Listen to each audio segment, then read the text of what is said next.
6 से 12 माह की उम्र में भी जाहिर होती है।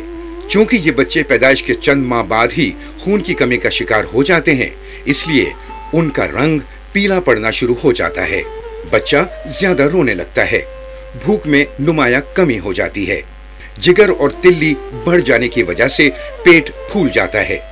वक्फे वक्फे से बुखार भी आ सकता है, जिसकी वजह से सीने या पेट का इन्फेक्शन हो जाता है। नतीजतन बच्चे की नशोनुमा कम हो जाती है और वो काफी कमजोर दिखाई देने लगता है और इसका अपनी उम्र के मुताबिक कद और वजन नहीं होता। वालिदैन को चाहिए कि वो बिला ताखीर अपने डॉक्टर से रुजू करें। डॉक्टर बच्चे के मुआयने के बाद उसके खून के 2 टेस्ट यानी सीपी कंप्लीट पिक्चर और एचबी इलेक्ट्रोफोरेसिस करवाएगा, जिससे यकीनी तौर पर इस बीमारी का पता चल जाएगा।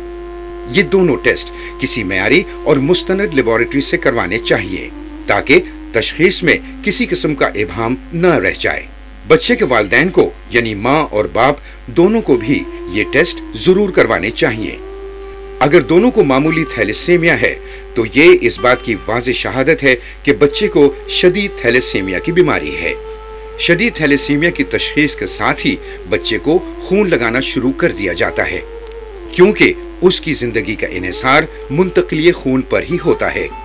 याद रखिए, खून लगाने से ये बीमारी खत्म नहीं हो जाती, बल्कि बच्चे के जिस्म में खून की कमी पूरी होती रहती है, जो उसकी बुनियादी नशोनुमा के लिए बेहद जरूरी है।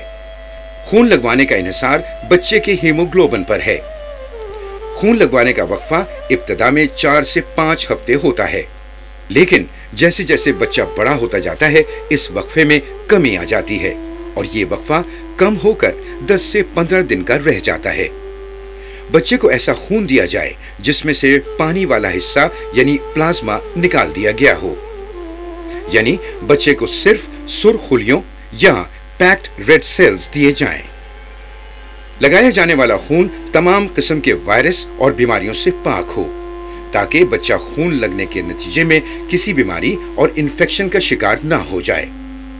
कोशिश की जानी चाहिए कि बच्चे को 5 दिन से ज्यादा पुराना खून न लगाया जाए। बच्चे को माँ बाप, बहन भाइयों और करीबी रिश्तेदारों का खून लगवाने से इज्तनाब किया जाए।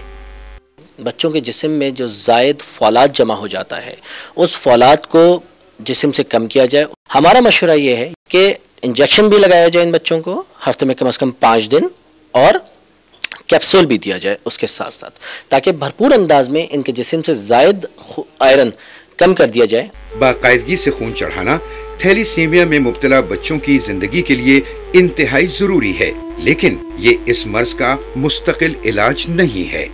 थैलीसीमिया का मुस्तकिल इलाज बोन मैरो ट्रांसप्लांटेशन या स्टेम सेल ट्रांसप्लांटेशन है।